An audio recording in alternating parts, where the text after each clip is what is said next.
Welcome into the Fantasy Football Playmakers podcast. I am your host, Jeremy Pollard, who you can find on Twitter at PopesFFH, joined as always by my slightly more handsome co-host, Ryan Mackey, at Mackey_FFB. Ryan, I'm still convinced that you now either are A, Gabriel Davis, or B, Keenan Allen. I'm just saying it. Every time I see it, the beard, I just don't know. I've never seen you two or any of you guys in the same room, so I'm just saying. No, you haven't. And there's a reason for that. Exactly. That's what I'm saying. There's a very good reason for that, and I'm not going to explain why.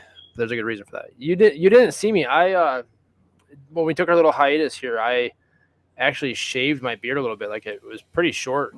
It's just kind of grown back pretty well over the past few weeks or so. That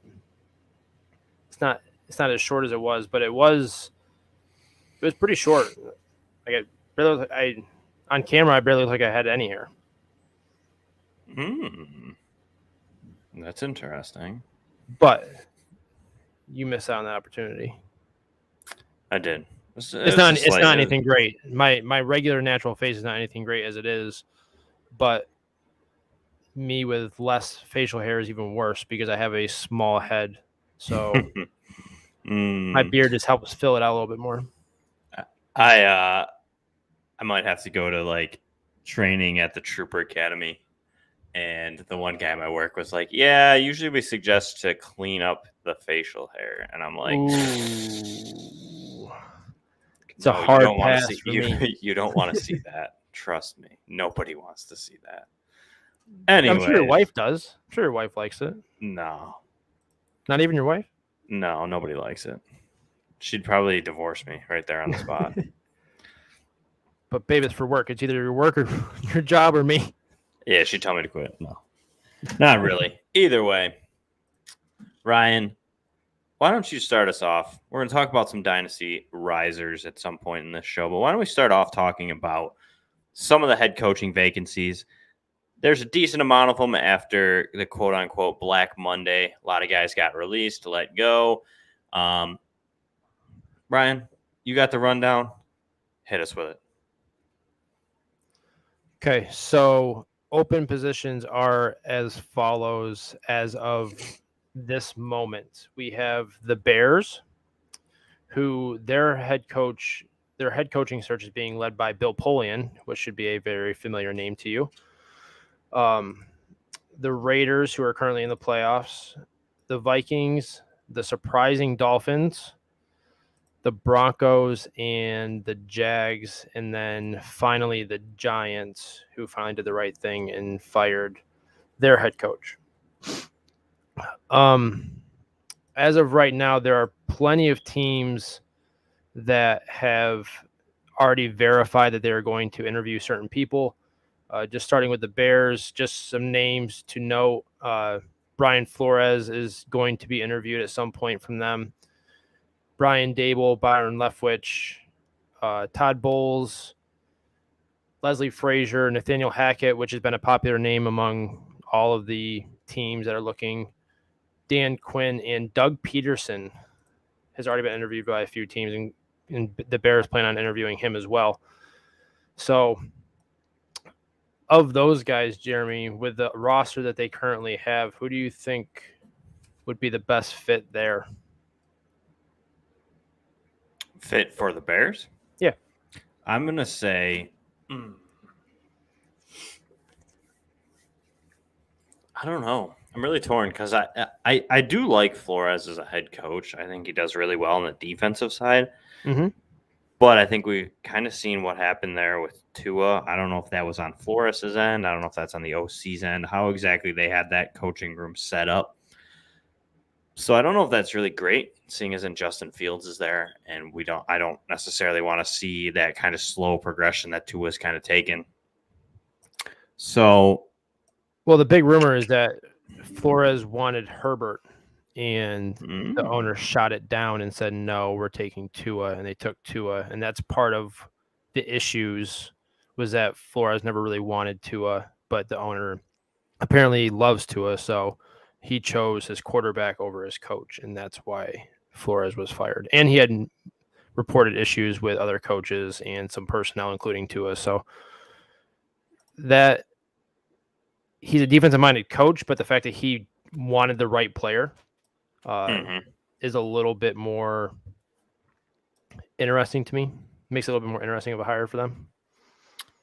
I feel like, though, like an offensive-minded coach is probably a good point for them. They've kind of always lent to that. Defensive side has always been a strong suit for them. So I don't know necessarily having to bring in another defensive coach is going to be the best option. I don't know. Nathaniel Hackett could be interesting. I don't know if I'm super excited about him, but I don't know. Maybe Hackett. I don't really know. How about yourself?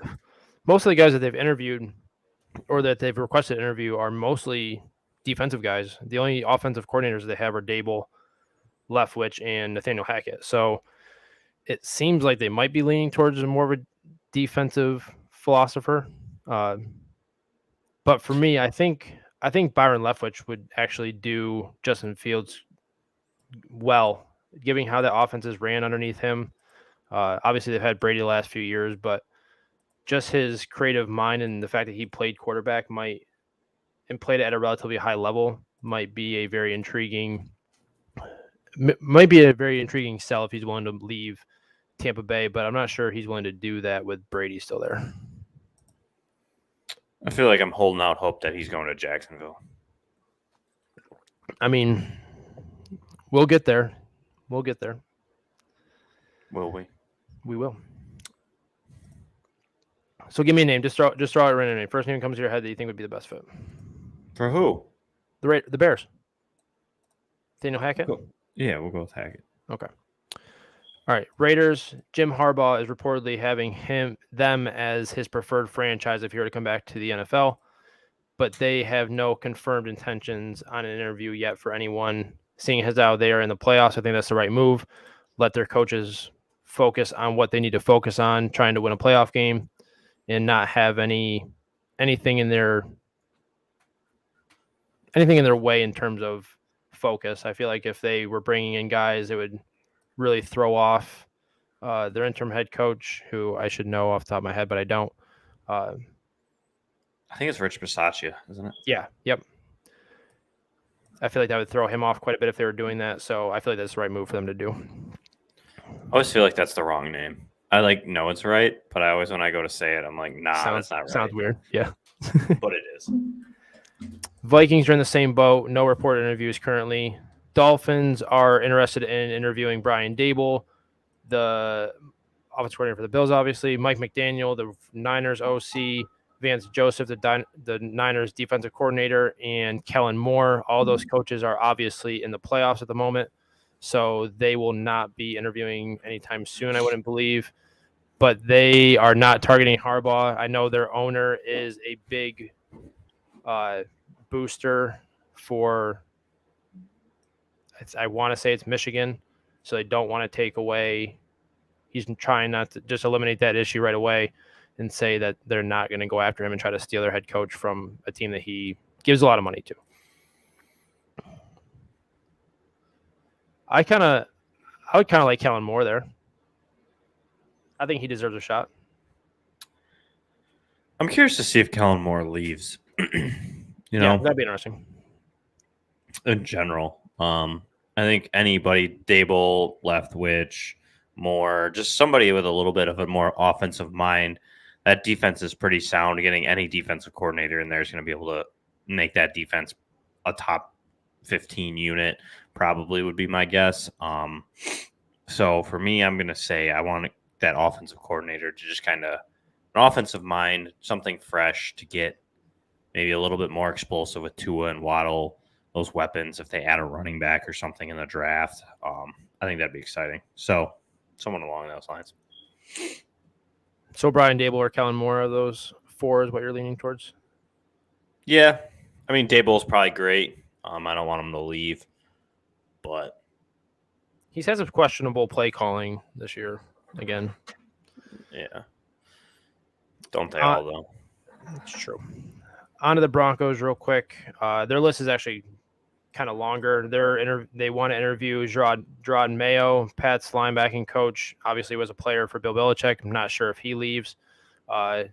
Dan Quinn, Nathaniel Hackett, Luke Getsy, who is the Packers QB coach / passing game coordinator. Obviously, I feel like the two Packer interviews are trying to possibly get Aaron Rodgers to be moved there, want to be moved there. Kellen Moore, Eric Bieniemy, Jonathan Gannon, the Eagles defensive coordinator, Aaron Glenn, who's the Lions defensive coordinator, and Kevin O'Connell, who is the Rams offensive coordinator, are all scheduled to be interviewed, or they will request to interview them within the week. For them, they have to go offense, right? They have to go an offensive-minded coach at this point, especially if they can get a quarterback. I feel like their defense is young. They're very solid defense, so I feel like they're already kind of set in place. It just kind of depends on who the head coach brings with him in terms of the defensive coordinator that I think would make the difference. I feel like they're going to want to go an offensive mind that has a strong defensive coordinator in mind to bring along with them. Yeah, I think it's going to depend on what they want to do at the quarterback position. Yep. If they want to try and lure, say, Aaron Rodgers or someone over there, I would keep an eye on that because that might be, like you said, that Packer connection, something along those lines, or something else. You know what I mean? Like, I feel like they might bring in a veteran guy that can help lure a veteran quarterback in, because they really are. They're a quarterback away from being a very competitive team. So, yep. And they have to know that. I mean, they're in the AFC West where they have, I mean, Mahomes and Herbert obviously stand out, and then you got Derek Carr, who I think is underrated. I've said it time and time again that I think he's underrated, and then it's them, and it's quite a big drop from Derek Carr to Teddy B or Drew Lock, in my opinion. So they're going to have to bring in a quarterback that is a little bit more explosive. So I think whatever offensive coordinator offensive mind they bring in for their coach, they're probably going to – I can almost guarantee that the talk of quarterback is part of that interview process, like what they plan on doing at the quarterback position. I can almost guarantee that's happening in that interview room. So it'd be interesting to see what happens there. Agreed. Jacksonville. They have this one's intriguing. They have already interviewed, let's see here, six potential candidates. They interviewed Bill O'Brien today, they interview him tomorrow. The Alabama offensive coordinator obviously was at the Texans for a while. And he was actually pretty good up until he started handling personnel. And he has already confirmed that if he is to interview for a head coaching position, which he is, he does not want any part of personnel decisions. He just wants to be the head coach, and he wants the GM to handle personnel decisions. So I feel like that's a good move if he were to do that. Daryl Bevel, who has been their interim head coach, he was interviewed yesterday. Byron Leftwich has been interviewed. Kellen Moore has been interviewed. Jim Caldwell and Doug Peterson have both been interviewed. They are looking to interview Dan Quinn, Nathaniel Hackett, and Matt Eberflus, who is the Indianapolis defensive coordinator. I'm not quite sure where they go, to be honest with you. I feel like obviously an offensive-minded coach would work with Trevor Lawrence if he's going to be what they want him to be and what everybody expected him to be. But their defense was relatively decent. Obviously, Lawrence put him in a lot of short fields, so that didn't help in terms of what they gave up points-wise. But in terms of like yards per carry, and even their secondary wasn't as good as their run defense, but their defense actually wasn't horrible. So it'll be interesting to see what exactly they do there and what they prioritize in terms of who they bring in. I'm surprised that nobody's tried to talk to Dabo Swinney. I don't think they're pulling him away. I'm just saying, Trevor Lawrence is probably begging for it. Either way, I definitely want to go offense here. Like I said, like a Brian Leftwich, maybe give him a shot, a Kellen Moore, Brian Daboll. One of those guys seems like a great fit here for Jacksonville. I mean, Dan Quinn can maybe get it done as long as he can get an offensive coordinator over, but I prefer to see a little bit more. But sometimes I sit there and I think, like, yeah, you get an offensive-minded head coach, but how much is he working with that quarterback completely? You know, like, is it better to get that better offensive coordinator, almost how the Bills did it, where they got that defensive head coach. Dable came in as a quarterback or as the OC, and he could spend a little bit more time with Josh Allen one-on-one versus a head coach that has to worry about the rest of the team. So, yeah, I mean, Dan Quinn might not be bad if he can bring in a good OC. That's another team that's certainly talking about their quarterback situation, what they plan on doing to help him develop as a passer. Because obviously the Jags were one game away from a Super Bowl, 3 years ago, with Blake Bortles as their quarterback. So their franchise I don't think it's completely dead at the moment just because of the recent history, but they definitely need an influx in creativity and get out of that mess with Urban Meyer that they just had this year. So that'll be a pretty interesting hire. And having Trevor Lawrence is definitely makes that spot a little bit more coveted than, say, the Broncos, because you're not guaranteed to get another quarterback. You might have to roll out with Drew Lock or something like that, as opposed to the Jags, who have what's supposed to be once a generation type talent at quarterback with Trevor Lawrence. So it'll be interesting. Definitely. Lastly, Giants, they finally fired basically their entire regime over there. Well, I guess the one guy retired, their GM retired. You can't fire me if I quit. So that's a whole new regime over there. They don't have any confirmed requests as of right now, but that's going to be another place that's going to be a hard sell outside of the market, because Daniel Jones isn't viewed as a franchise quarterback at the moment. And outside of their defense and spurts throughout the year, they haven't really, and Saquon Barkley, they haven't really shown any promise moving forward. So it'll be interesting to see what they do as well. Yeah, that one's definitely an interesting one. Yeah, I'm not really sure. Or is yeah, I'm not. I don't know where they're going to go with that. Yeah, I agree. Why don't we jump into some of the? Oh, go ahead. Nope. You want to talk about the Giants more? Nope, that's it, and that's all I got for head coaches in terms of the search, anyways. So, be interesting to see how everything unfolds the next couple months here. For sure, I'd expect those to kind of fall in a little bit quicker than later as the draft draws near, but might see it till after the Super Bowl. So, I'm shocked that Brian Flores isn't brought up with more teams, though. Yeah, I'm sure he will eventually. He's only tied to the Bears, so I'm surprised. They might bring him in as a DC. He might not get a head coaching job, but we'll have to see. He should. Either way, let's talk about the 2021 season a little bit here, Ryan. Let's talk about some of the guys that increased their dynasty value / stock as they came through the 2021 season. We saw a lot of performances from some rookies, some historic performances. We saw some unfortunate injuries, but we also saw these guys. So, Ryan, why don't you lead us off with one of your top 2021 Dynasty Risers? So, I don't know where you got your info from. It might be DLF or whatever, if you got any. But I use Fantasy Pros ADP since they give a consensus for dynasty startups. So that's what I based my research off of. My first guy is Darnell Mooney, wide receiver 52 when the season started for dynasty startups, and what a breakout for him. I mean, he, according to Player Profiler, he finished the year 11th in targets, just shade over 8 a game. Saw almost a 20% target share, which was also 11th in the league. Was 13th in air yards, 14th in deep targets, while being 9th in unrealized air yards. And that's with inconsistent quarterback play on a run-first team.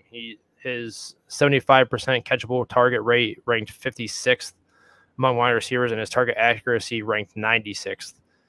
Meanwhile, he was 8th in average cushion and 11th in target separation among wide receivers. So another year and offseason with Justin Fields, plus the new regime coming in, should only help him improve, help him and Justin Fields build better chemistry.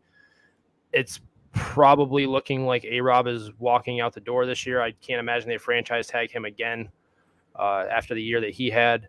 So your buy low window kind of slammed closed on him about midseason, but I think he's a solid wide receiver 2 after being drafted as a low-end wide receiver 4 to begin the year. And he definitely jumps into that wide receiver 2 range if they bring in a guy like Eric Bieniemy or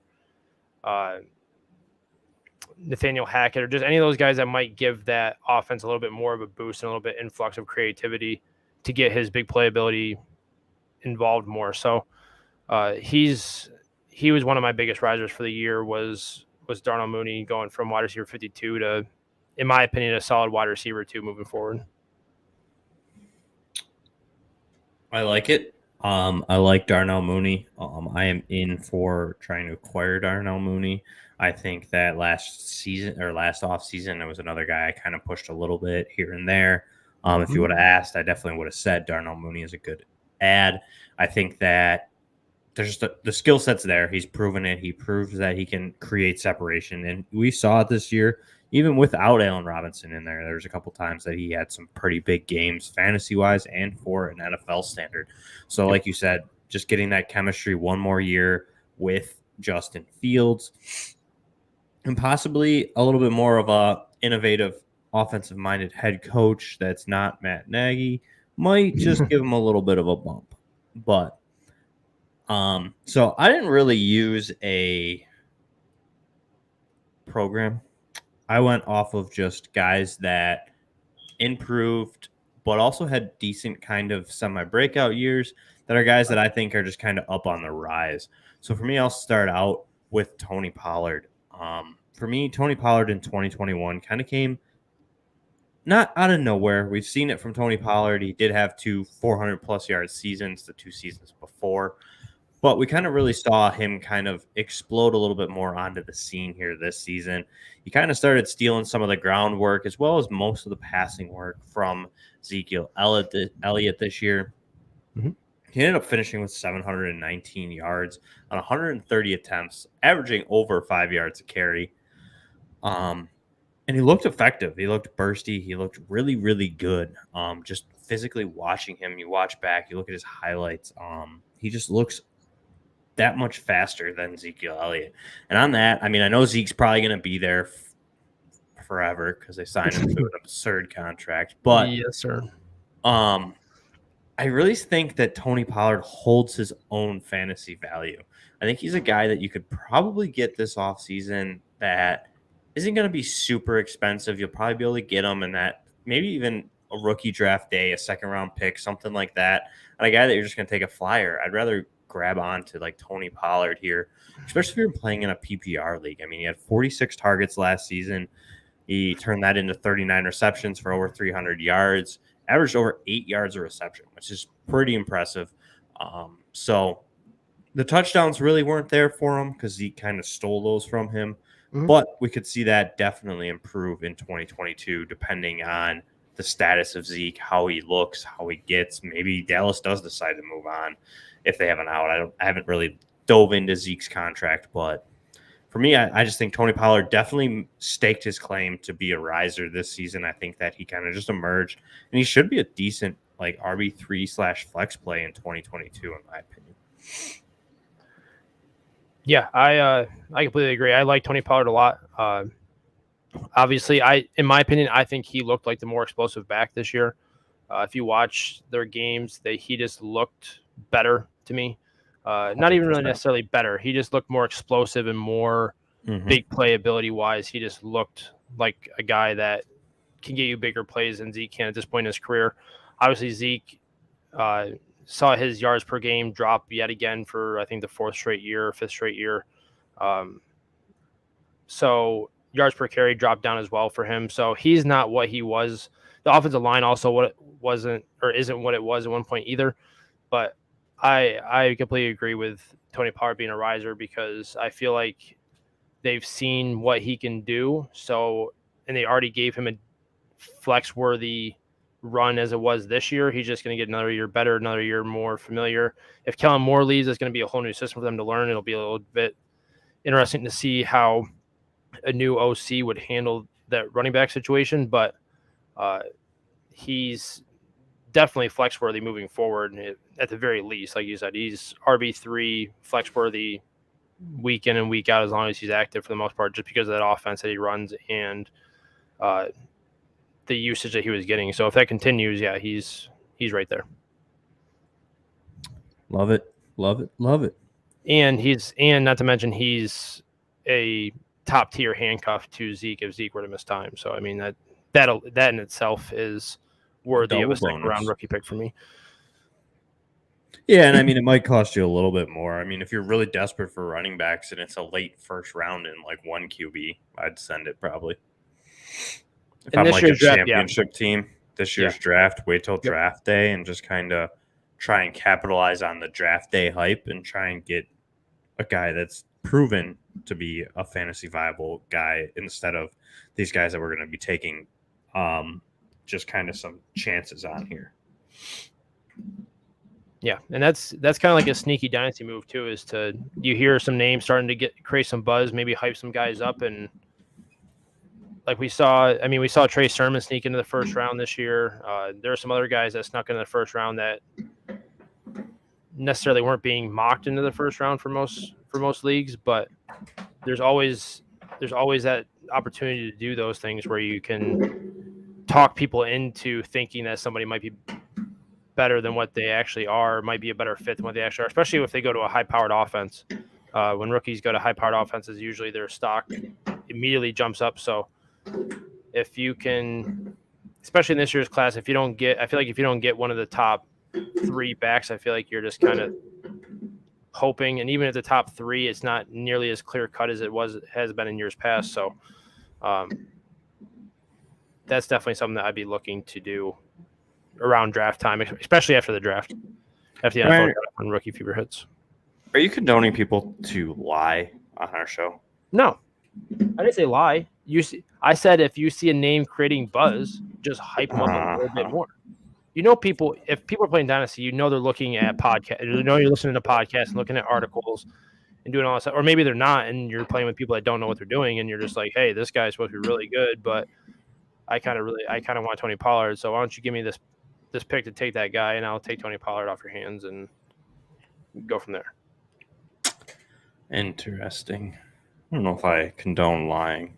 You're not lying. Lies. You're adding to the hype. That's all you're doing. Okay. Who's your second person? And don't lie to us. Because obviously you're just a liar now. So you're probably lying about these guys. You want me to share my screen so I can show you who my second guy is? No. I don't even know why I talked to you. I think I'm just gonna do what we were talking about during the show or before the show. Anyways, my next guy is a guy who possibly won you some money this year, and that's Elijah Mitchell. Running back 64 at the start of the year in Dynasty startups. He was going behind guys like Todd Gurley, Lev Bell, Jerick McKinnon, guys of that realm. And just for a little bit of added context, Trey Sermon was being drafted as an RB32 in Dynasty startups. So, and we all should know how that worked out. Elijah was just simply phenomenal this season when he was on the field. He missed 6 games, played in parts of others, but still managed to finish 8th in the league in rushing. Easily would have had a 1,000-yard rookie season had he not been injured for those 6 games. He's clearly the preferred back over Trey Sermon. And looking ahead to 22, Mitchell and Sermon are currently the only running backs that will be on the active roster at the beginning of the new league year. They do have exclusive rights to JaMychal Hasty, much like the Ravens had with Gus Edwards in 2020. which means that they can offer him an extension or simply give him a qualifying offer, which is a 1-year deal at the league minimum, which makes him unable to negotiate with another team. So JaMychal Hasty could very well be on the roster still, but so the Niners very well could do that, but he only saw 39 touches across his 11 games this season, so I don't think that hurts Elijah Mitchell's future moving forward. So unless they bring in an established veteran or Trey Sermon makes a drastic improvement in the 49ers scheme and with the coaching staff, I would expect Mitchell to be a second or third round redraft selection this year, or next year, I should say. He was a 6th-round rookie pick coming in the league, but now he looks like a steal going into next season for those that got him in rookie drafts late or got him before he took over the backfield. To me, he's got to be one of, if not the biggest riser for the year. Yeah, I mean, I can 100% agree with that. It's crazy thinking that he went as RB64 at the beginning of the season.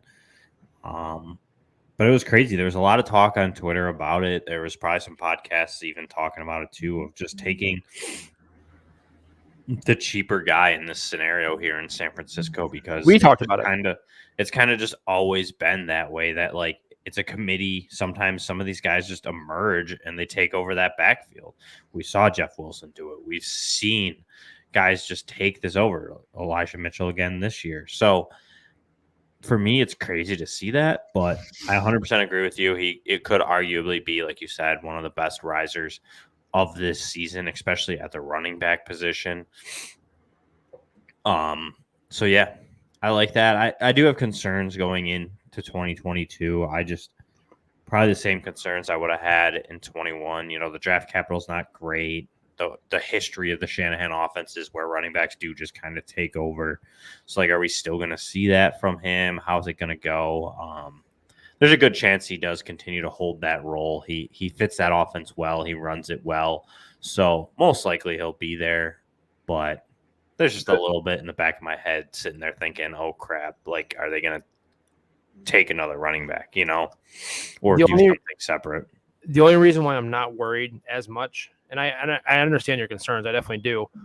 The only reason why I'm not as concerned about that is because they were willing to give Raheem Mostert the starting job again, and he doesn't have significant high draft capital. He has an injury history as well, and they were willing to give him the starting job at 29 years old. So being a second-year player, giving what he did this past year, unless he gives them a reason to, I don't see a reason why they wouldn't let him start the season as a starter, unless like I said, they bring in a veteran, established guy that they give a huge contract to, which I just don't see that happening given how that offense operates and given how running backs can kind of just step in and fill that role for them.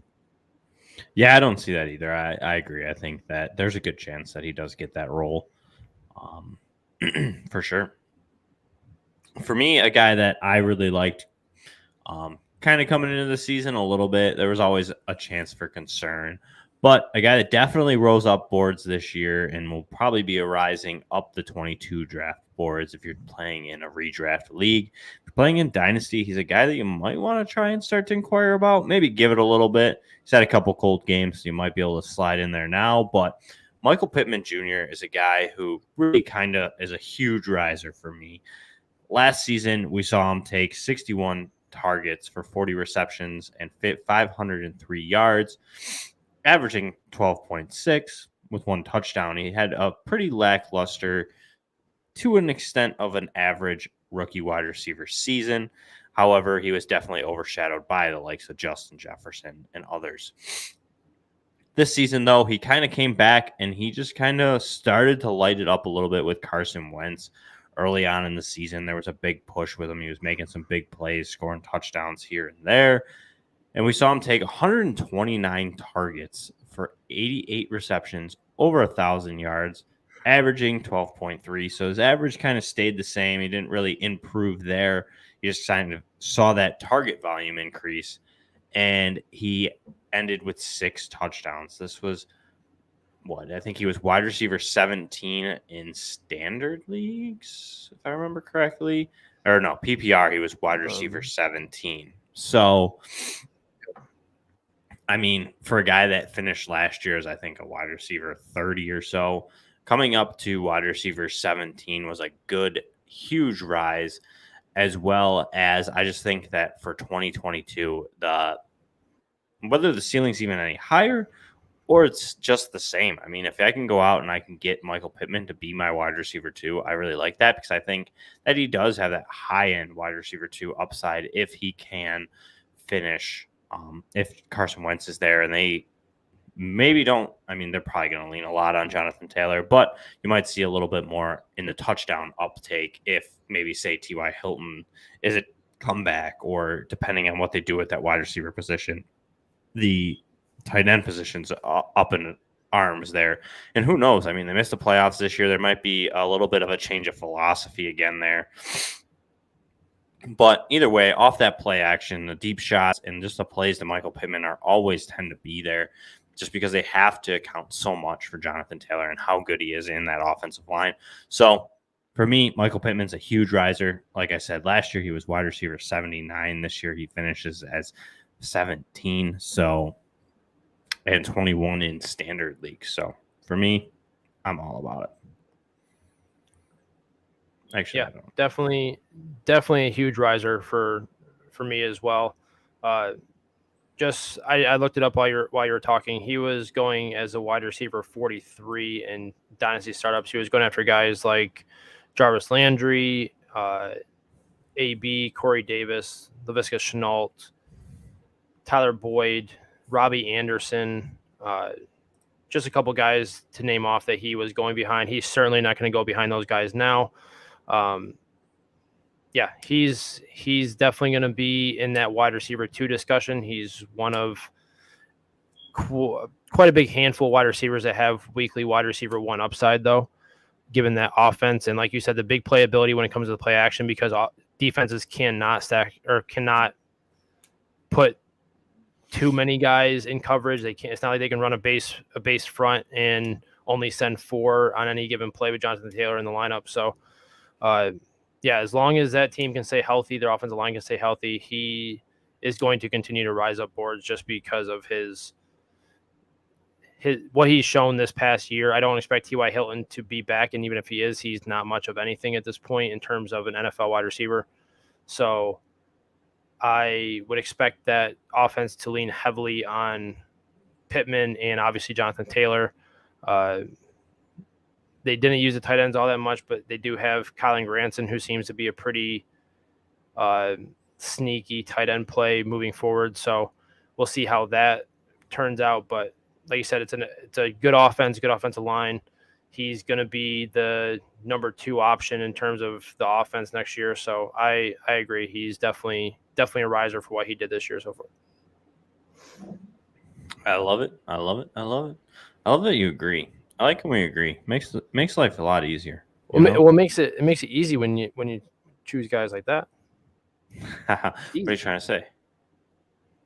Anyways, yeah, okay.